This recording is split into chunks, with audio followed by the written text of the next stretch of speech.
से बात की, वो जो चुनाव नहीं जीत पाए किसी भी कारण से, उन्होंने उनका हौसला बढ़ाया और सब लोगों ने बहुत अच्छे से चुनाव लड़ा। एक ऐसे समय में जब पूरी की पूरी मशीनरी, पैसा, शराब,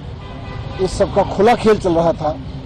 इसके दुरुपयोग का खुला खेल चल रहा था, चुनाव आयोग के नियमों की, चुनाव आचार संहिता की खुलेआम धज्जियां उड़ाई जा रही थी। उस सब के बीच इन कैंडिडेट्स ने बहुत शानदार चुनाव लड़ा। ये अपने आप में एक बहुत बड़ा काम था जिसको सब लोगों ने मिलकर लड़ा, कार्यकर्ताओं ने मिलकर लड़ा।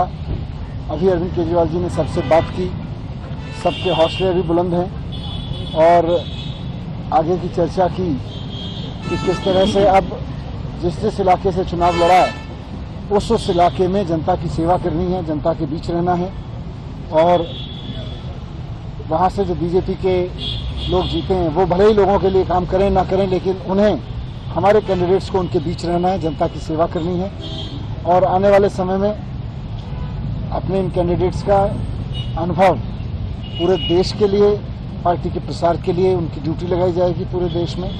तो ये उनके साथ चर्चा हुई। सर, समीक्षा भी हुई क्या, जैसे इन सीटों पे क्या बड़े फैक्टर्स रहे जिसकी वजह से रिजल्ट्स इस तरह से अनएक्सपेक्टेड रहा आप लोगों के लिए? देखिए, समीक्षा तो होती रहेगी, साथ साथ चलती रहेगी, बहुत सारे फैक्टर्स रहेंगे, लेकिन जैसा मैंने कहा कि ऐसे समय में जब खुल के पैसे बांटे जा रहे थे, जूते साड़ियां बांटे जा रही थी, शराब बांटी जा रही थी, खुल के मशीनरी का दुरुपयोग हो रहा था, वैसे में चुनाव लड़ना कोई आसान काम नहीं था। यह इस सारे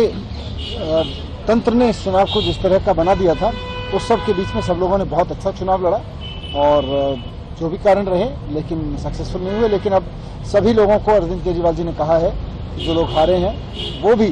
अपने अपने क्षेत्रों में जनता के बीच रहेंगे, जनता के मुद्दे उठाएंगे, जनता की सेवा करेंगे और जैसे भी मन पड़ेगा उनको भी इतने सारे लोगों ने सपोर्ट किया है, हजारों लाखों लोगों ने सपोर्ट किया है, जैसे भी बन पड़ेगा जनता की सेवा करेंगे और देश भर में पार्टी के लिए काम। क्या कांग्रेस ने नुकसान किया सर? कांग्रेस ने